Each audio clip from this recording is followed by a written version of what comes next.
first bullet asked you to operationally define the dependent variable. I noticed when looking at the self-assessment, some students were of the belief that you needed to actually provide a hypothesis in your answer. That's simply not true.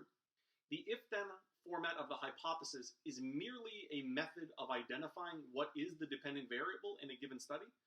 That's a skill that some students are still practicing, and therefore I like to provide that additional support. If you have confidence that you can identify the dependent variable without actually taking the time to make an if-then statement, that's okay with me. I'm going to, again, write the if-then statement here just to practice this skill.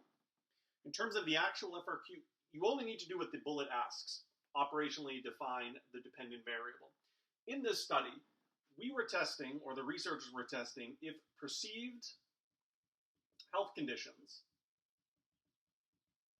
if an individual fell with a perceived health condition, if that then changed or increased the speed of reaction or response. If an individual had a perceived underlying health condition, would that increase the speed by which an individual responded to their fall? This end of it, of course, is the dependent variable, as we've been doing all year. After the if is always the independent variable. After the then is the dependent variable.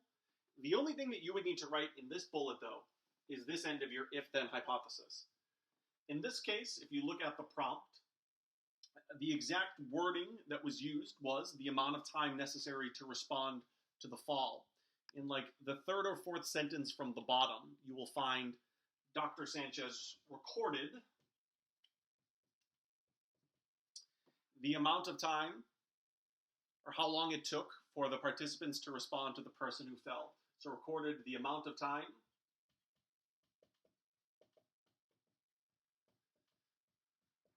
that the participants took to respond to the fall. One last aspect of this that I want you to take a look at is if you actually look at the table, it actually tells you what measurement was used, and it actually said seconds. It wouldn't be a bad idea to go a little bit further when you see a bullet like this and actually include the word seconds. It doesn't hurt. You're not making it up. It's clearly indicated in the result tables provided to you. And if you get into the habit of going one step further, if the information is there, I would do so if possible. So the dependent variable was the amount of time that the participants took to respond to the fall, or at least the operational definition was. The operational definition of the dependent variable. The second bullet is a classic question that they've used more than once, so I think it would be of a benefit to really precisely know exactly what to do when you see this bullet. The second bullet asks, why is this an experiment? What makes this an experiment rather than correlational research?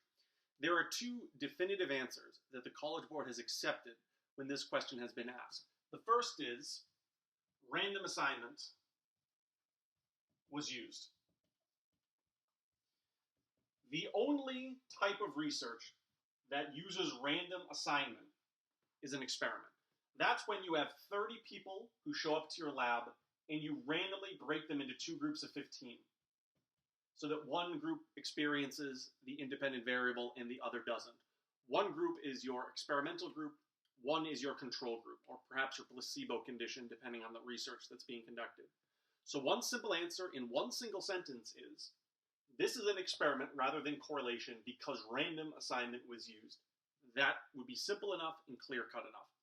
The second definitive response that the College Board has accepted is the manipulation of the independent variable. Only experiments intentionally manipulate a variable. In this study, half of the participants were intentionally exposed to a woman who at least was appearing as having some type of underlying heart condition. The other remaining participants that were randomly assigned to the other group experienced a totally different environment where the woman was not perceived as having an underlying health condition. The researcher, the psychologist, the individual conducting the study intentionally manipulated a variable and intentionally exposed one half of the participants to one of those two conditions. Only experiments go through this process of manipulation. I need to be very clear here. I understand experiments are designed to prove cause. However, they have not accepted, so this is a 3, but I'm going to cross it out. They have not accepted a comment about cause and effect. the College Board, in the times in which this question has been asked, has not accepted this response. So you can't just say this is an experiment because it was designed to show cause and effect. Honestly, that is correct. However, the College Board, for whatever reason, in their rubrics, in their scoring guidelines, has not accepted this third comment down here. So the only two answers that you can give, if you were to see this bullet again, random assignment was used, that would be sufficient in one sentence, or alternatively, this is an experiment because the researchers manipulated the dependent variable, in this case, the perception of underlying health conditions. Those are the only two answers that you can give, although I totally understand and acknowledge why you might have an inclination to give this third response. The College Board simply has not accepted that as an answer. So make sure you know which two answers have been accepted. The third bullet asks you to identify why debriefing was necessary in this specific question. Now, I know that debriefing is always necessary. It's the last phase of research. You inform the participants about your findings, about any possible forms of deception. You give them a good overview of the study, all of that. I understand that that's a necessary element of any research. However, that really generic answer of it's always necessary wouldn't score on this bullet. You need to be a little bit more specific, because if you read the prompt, it's pretty glaring that deception was used. Researchers told the participants they were going into a memory study, which, as we know, was not true. Research was actually being conducted on how quickly somebody would respond to an individual in need who has a perceived underlying health condition, which is far from a memory study. So the simple answer to the third bullet is that debriefing is necessary specifically because deception was used. And by doing debriefing, you would be able to inform their participants why they were deceived and why any of their findings could be of value scientifically. The fourth bullet is of significant importance because I think there is a high likelihood you see a question about random assignment on this year's AP exam. The question you saw on this research method FRQ asked you to identify or explain how random assignment relates to the findings of your results. I want to first bring your attention down here to two other bullets that you've seen over the year that have asked about random assignment. The first is to describe how random assignment could be achieved. This is a how question. How do we actually randomly assign? The answer that I want you to have encoded into your long-term memory that we drilled back in Unit 2 and we're doing now is random group generator.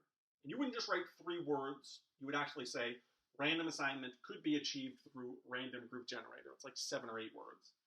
So that's one type of question that you've seen over the years about random assignment.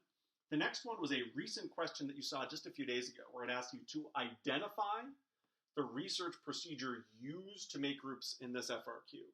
That's actually a bullet that we haven't seen a lot, but it's a pretty easy answer. You would actually just simply say the technique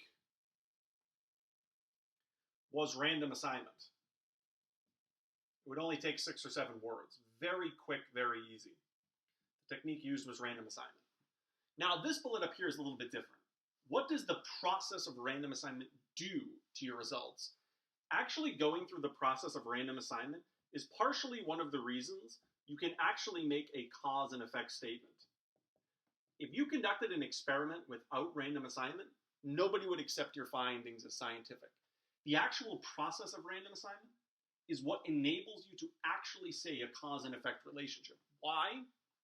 Because what it does is it randomizes the groups, hopefully reducing any type of bias from researchers or from group differences. We don't want to group people by age. We don't want to group people by gender. We don't want to group people by socioeconomic status. We don't want to group people by race, sexual orientation, height, weight, unless that's the variable that you're actually studying. If you're not intentionally studying any of those variables, if you somehow group participants by age and you're actually studying memory or the effects of a new drug on treatment of schizophrenia, all of a sudden you have created what we call a confounding variable. And that would completely invalidate any of your research. So the reason we randomly assign is to randomize the participants into 2 groups, 2 even groups of the same number in theory. And in doing so, we actually can walk out of our experiment and say cause and effect. So when this question asks, well, what does random assignment actually do to your findings? The fact that we randomly assigned is the reason we can actually definitively make a cause and effect statement at the end. If we fail to randomly assign, our results would be totally meaningless. Our results wouldn't mean a thing unless we randomly assigned.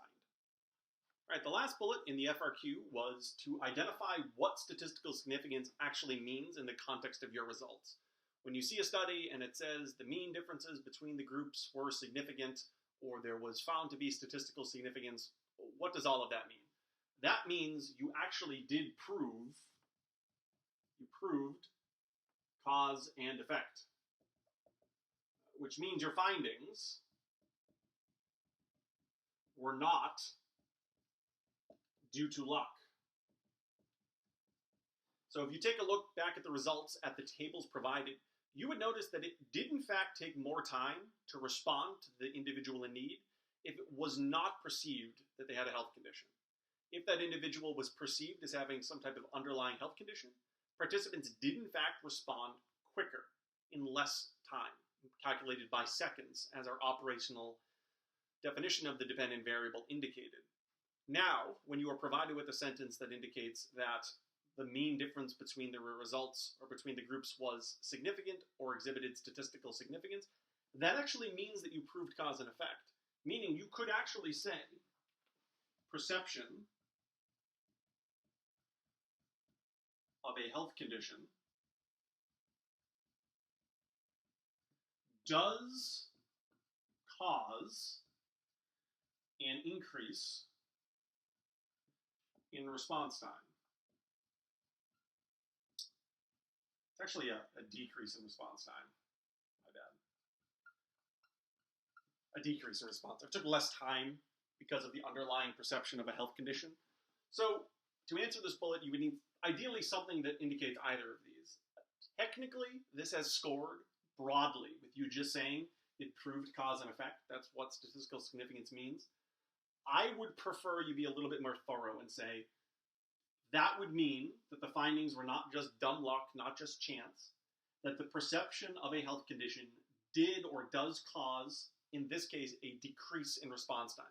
People respond faster if there is a perception of a health condition, which was precisely what the study found. And because the results were statistically significant, or if you look back in the prompt, there is a phrase that says something along the lines of, the mean differences between the groups were found to be significant, that wording means you actually did prove cause and effect. This experiment, which is what this clearly is, random assignment was used, the tables look like an experiment table, all of those features are present. Because all of that is true, this is an experiment, we did in fact prove cause.